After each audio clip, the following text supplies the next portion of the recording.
Welcome back to my channel. ಇವತ್ತು ನಾನು ನಿಮಗೆ ದೇವಸ್ಥಾನದಲ್ಲಿ ಸಿಗೋ ಪುಳಿಯೋಗರೆನ ಮಾಡೋದು ಹೇಗೆ ಅಂತ ತೋರಿಸ್ಕೊಡ್ತಾ ಇದ್ದೀನಿ. ಅದಕ್ಕೆ ನಾನಿಲ್ಲಿ ಸ್ವಲ್ಪ ಹುಣಸೆಹಣ್ಣನ್ನು ತೊಳೆದು ನೆನೆಸಿಟ್ಕೊಳ್ತಾ ಇದ್ದೀನಿ. ನೆಕ್ಸ್ಟು ನಾನು ಶೇಂಗಾ ಬೀಜನ ತೊಗೊಳ್ತಾ ಇದ್ದೀನಿ. 1 ಹಿಡಿಯಷ್ಟು ಶೇಂಗಾ ಬೀಜನ ತೊಗೊಳ್ತಾ ಇದ್ದೀನಿ.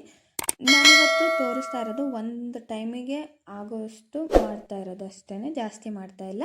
ನೆಕ್ಸ್ಟು ಉದ್ದಿನ ಬೇಳೆನ ನಾನು ತೊಗೊಂಡಿದ್ದೀನಿ. ಬೇಕಿದ್ರೆ ನೀವು ಕಡಲೆಬೇಳೆನೂ ಕೂಡ ಇದ್ರ ಜೊತೆಲೇ ಹಾಕ್ಕೋಬೋದು, ಬಟ್ ನಾನು ಸ್ಕಿಪ್ ಮಾಡಿದ್ದೀನಿ. ನೆಕ್ಸ್ಟು 5 ಒಣಮೆಣಸಿನ್ಕಾಯಿನ ನಾನು ಈ ಥರ ಉದ್ದಕ್ಕೆ ಮುರಿದಿಟ್ಕೊಳ್ತಾ ಇದ್ದೀನಿ. ಸೊ ನಿಮಗೆ ಅದೇ ಹೇಳ್ದಂಗೆ ಕಡಲೆಬೇಳೆ ಬೇಕಿದ್ದರೆ ಹಾಕ್ಕೋಬೋದು. ನಾನು ಕಡಲೆಬೇಳೆ ಇವತ್ತು ಹಾಕ್ಕೊಳ್ತಾ ಇಲ್ಲ. ಸೊ ಇದಿಷ್ಟನ್ನು ಕೂಡ ತೊಗೊಳ್ತಾ ಇದ್ದೀನಿ. ಮತ್ತು ಒಗ್ಗರಣೆಗೆ ಸಾಸಿವೆ ಮತ್ತು ಜೀರಿಗೆನೂ ಕೂಡ ನಾನಿಲ್ಲಿ ತೊಗೊಂಡಿದ್ದೀನಿ. ಸೊ ನಾನಿವಾಗ ಗ್ಯಾಸನ್ನು ಆನ್ ಮಾಡ್ಕೊಳ್ತಾ ಇದ್ದೀನಿ. ನೆಕ್ಸ್ಟ್ ಒಂದು ಬಾಣಲೆನ ಇಟ್ಕೊಂಡು ಅದಕ್ಕೆ ಸ್ವಲ್ಪ ಎಣ್ಣೆನ ಹಾಕ್ಕೊಳ್ತಾ ಇದ್ದೀನಿ. 2 ಸ್ಪೂನಷ್ಟು ನಾನಿಲ್ಲಿ ಎಣ್ಣೆನ ಹಾಕ್ಕೊಳ್ತಾ ಇದ್ದೀನಿ. ಇದು ಎಣ್ಣೆ ಕಾದ್ಮೇಲೆ ಇದಕ್ಕೆ ಸಾಸಿವೆಯನ್ನು ಹಾಕ್ಕೊಳ್ತೀನಿ. ಸಾಸಿವೆ ಎಲ್ಲ ಸಿಡಿಬೇಕು. ಸಾಸಿವೆ ಎಲ್ಲ ನೀಟಾಗಿ ಸಿಡಿದ ಮೇಲೆ ನಾನು ಜೀರಿಗೆ ಮತ್ತು ಕರಿಬೇವನ್ನು ಕೂಡ ಹಾಕ್ಕೊಳ್ತೀನಿ. ನಾನು ಕರಿಬೇವನ್ನ ನಿಮಗೆ ತೋರಿಸೋದು ಮಿಸ್ ಮಾಡಿದ್ದೀನಿ. ಸೊ ನಾನಿವಾಗ ಜೀರಿಗೆನ ಹಾಕ್ಕೊಳ್ತಾ ಇದ್ದೀನಿ. ಜೀರಿಗೆ ಆದಮೇಲೆ ಅದಕ್ಕೆ ಕರಿಬೇವನ್ನ ಕೂಡ ನೀವು ಹಾಕ್ಕೊಳ್ಳಿ. ಸೊ ಕರಿಬೇವು ಹಾಕ್ಕೊಂಡಾದಮೇಲೆ ಅದಕ್ಕೆ ನೀವೇನು ತೊಗೊಂಡಿದ್ರಲ್ಲ ಕಾಳುಗಳು, ಶೇಂಗಾ ಬೀಜ ಮತ್ತು ಉದ್ದಿನಬೇಳೆ, ಅದನ್ನು ಹಾಕ್ಕೋಬೇಕು. ಫಸ್ಟು ನಾನಿಲ್ಲಿ ಶೇಂಗಾ ಬೀಜನ ಹಾಕ್ಕೊಂಡು ಅದನ್ನು ಲೋ ಫ್ಲೇಮಲ್ಲಿ ಇಟ್ಕೊಂಡು ನೀಟಾಗಿ ಫ್ರೈ ಮಾಡ್ಕೊಳ್ತಾ ಇದ್ದೀನಿ. ಯಾಕೆಂದರೆ ಒಳಗಡೆ ಎಲ್ಲ ನೀಟಾಗಿ ಬೇಯಬೇಕಲ್ವ. ಸೊ ಹಾಗಾಗಿ ಲೋ ಫ್ಲೇಮಲ್ಲಿ ಇಟ್ಕೊಂಡು ಶೇಂಗಾ ಬೀಜನ ನೀಟಾಗಿ ಹುರ್ಕೊಳ್ತಾ ಇದ್ದೀನಿ. ಸೊ ಅದು ಶೇಂಗಾ ಬೀಜ ಸ್ವಲ್ಪ ಫ್ರೈ ಆದಮೇಲೆ ಅದಕ್ಕೆ ಉದ್ದಿನಬೇಳೆನೂ ಕೂಡ ಹಾಕ್ಕೋಬೇಕು. ನಾನಿವಾಗ ಉದ್ದಿನಬೇಳೆನೂ ಕೂಡ ಹಾಕ್ಕೊಳ್ತಾ ಇದ್ದೀನಿ. ಉದ್ದಿನಬೇಳೆನೂ ಕೂಡ ಎಣ್ಣೆಯಲ್ಲಿ ಸ್ವಲ್ಪ ಫ್ರೈ ಆಗಬೇಕು. ಸೊ ನೋಡಿ, ಇವಾಗ ಉದ್ದಿನಬೇಳೆ ಮತ್ತು ಶೇಂಗಾ ಎರಡೂ ಕೂಡ ಫ್ರೈ ಆಗಿದೆ.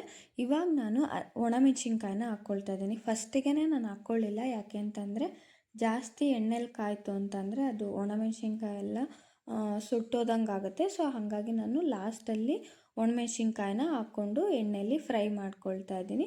ಇದು ಸ್ವಲ್ಪ ನಾರ್ಮಲ್ಲಾಗಿ ನಾವು ಪುಳಿಯೋಗರೆ ಏನು ಮಾಡ್ತೀವಲ್ಲ ಅದಕ್ಕಿಂತ ಸ್ವಲ್ಪ ಪ್ರೊಸೀಜರ್ ಜಾಸ್ತಿ ಅಂತ ಅನಿಸುತ್ತೆ. ಬಟ್ ಆದರೆ ಟೇಸ್ಟ್ ಅಂತೂ ಪಕ್ಕಾ ದೇವಸ್ಥಾನದಲ್ಲಿ ಸಿಗೋ ಥರನೇ ಇರುತ್ತೆ. ನಾನಿವಾಗ ಇದಕ್ಕೆ ಸ್ವಲ್ಪ ಅರಿಶಿನದ ಪುಡಿನ ಹಾಕ್ಕೊಂಡು ಮಿಕ್ಸ್ ಮಾಡ್ಕೊಳ್ತಾ ಇದ್ದೀನಿ. ಸೊ ದೇವಸ್ಥಾನದಲ್ಲಿ ಏನು ಸಿಗುತ್ತಲ್ಲ ಸೇಮ್ ಟೇಸ್ಟೇ ಸಿಗುತ್ತೆ, ಬಟ್ ಸ್ವಲ್ಪ ಪ್ರೊಸೀಜರ್ ಜಾಸ್ತಿ ಅನಿಸುತ್ತೆ ನಾರ್ಮಲಾಗಿ ಮಾಡೋ ಪುಳಿಯೋಗರೆಗಿಂತ. ಸೊ ಇದೆಲ್ಲ ನೀಟಾಗಿ ಫ್ರೈ ಆಗಿದೆ. ನಾನಿವಾಗ ಏನು ಫ್ರೈ ಮಾಡ್ಕೊಂಡಿರೋ ಕಾಳುಗಳನ್ನೆಲ್ಲ ಒಂದು ಪ್ಲೇಟಿಗೆ ತೆಗೆದಿಟ್ಕೊಳ್ತಾ ಇದ್ದೀನಿ.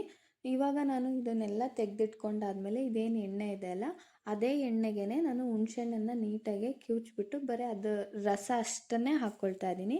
ಲೋ ಫ್ಲೇಮಲ್ಲಿ ಇಟ್ಟು ಹಾಕ್ಕೊಳ್ಳಿ, ಇಲ್ಲ ಅಂತಂದರೆ ಹವೆ ಕೈಗೆ ಬಡಿಯುತ್ತೆ. ಅದು ಎಣ್ಣೆಯಲ್ಲಿ ನೀರು ಬೀಳೋದ್ರಿಂದ ಹವೆ ಕೈಗೆ ಬಡಿದು ಕೈ ಸುಡೋ ಚಾನ್ಸಸ್ ಇರುತ್ತೆ. ಸೊ ಲೋ ಫ್ಲೇಮಲ್ಲಿ ಇಟ್ಕೊಂಡು ನೀವು ಅದು ಹುಣಸೆಹಣ್ಣಿನ ರಸ ಎಲ್ಲ ಹಾಕ್ಕೊಳ್ಳಿ. ನೀವು ಎಷ್ಟು ಹುಣಸೆಹಣ್ಣು ತೊಗೊಳ್ತೀರಲ್ಲ ಅಷ್ಟೇ ನೀವು ಬೆಲ್ಲನೂ ಕೂಡ ತೊಗೊಳ್ಳಿ. ಯಾಕೆಂತಂದರೆ ಬೆಲ್ಲ ಮತ್ತು ಸ್ವೀಟು ಮತ್ತು ಹುಳಿ ಎರಡೂ ಈಕ್ವಲ್ ಆಗಿರಬೇಕು. ಸೊ ಹಾಗಾಗಿ ಹುಣಸೆಹಣ್ಣು ಎಷ್ಟು ತೊಗೊಳ್ತಿರೋ ಬೆಲ್ಲನೂ ಅಷ್ಟೇ ತೊಗೊಳ್ಳಿ. ನಿಮಗೆ ಹುಳಿ ಜಾಸ್ತಿ ಬೇಕು ಅನ್ನೋದಾದರೆ ಬೆಲ್ಲ ಅದಕ್ಕಿಂತ ಸ್ವಲ್ಪ ಕಡಿಮೆ ತೊಗೊಳ್ಳಿ, ಸಾಕಾಗುತ್ತೆ. ಸೊ ನಾನಿವಾಗ ಬೆಲ್ಲ ಹಾಕ್ಕೊಂಡಾದ್ಮೇಲೆ ಅದಕ್ಕೆ ರುಚಿಗೆ ತಕ್ಕಷ್ಟು ಉಪ್ಪು ಹಾಕ್ಕೊಂಡು ನೀಟಾಗಿ ಮಿಕ್ಸ್ ಮಾಡ್ಕೊಳ್ತಾ ಇದ್ದೀನಿ.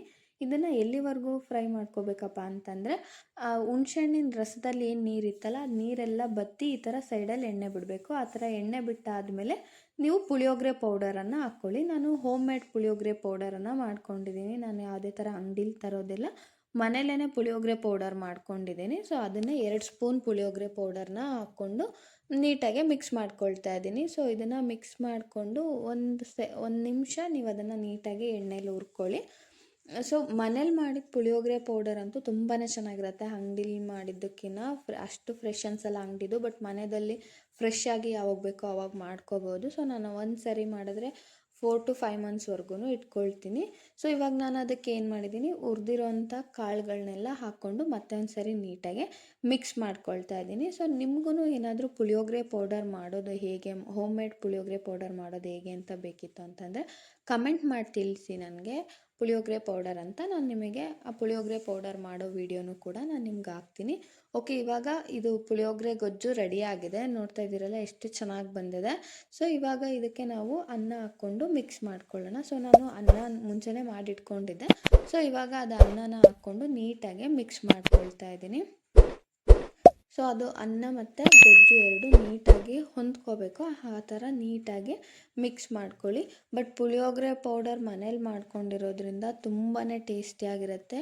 ಇದು ಒಂದು ಸೀಕ್ರೆಟ್ ಟ್ರಿಕ್ಸ್ ಥರನೇ ಹೇಳ್ಬೋದು ದೇವಸ್ಥಾನದಲ್ಲಿ ಸಿಗೋ ಪುಳಿಯೋಗರೆದು. ಯಾಕೆಂತಂದರೆ ಅಂಗಡೀಲಿ ಸಿಗೋದ್ರಲ್ಲಿ ಹುಳಿ ಜಾಸ್ತಿ ಇರುತ್ತೆ, ಶೇಂಗಾ ಬೀಜ ಚೆನ್ನಾಗಿರೋದಿಲ್ಲ, ಯಾವ ಥರ ಮಾಡಿರ್ತಾರೇನೋ ಗೊತ್ತಿರೋದಿಲ್ಲ. ಸೊ ಹಂಗಾಗಿ ಮನೇಲೇ ಮಾಡಿಕೊಂಡ್ರೆ ತುಂಬ ಬೆಸ್ಟು. ಓಕೆ, ನಾವು ನಮ್ಮದು ದೇವಸ್ಥಾನದಲ್ಲಿ ಸಿಗೋ ಪುಳಿಯೋಗರೆ ರೆಡಿ ಆಗಿದೆ.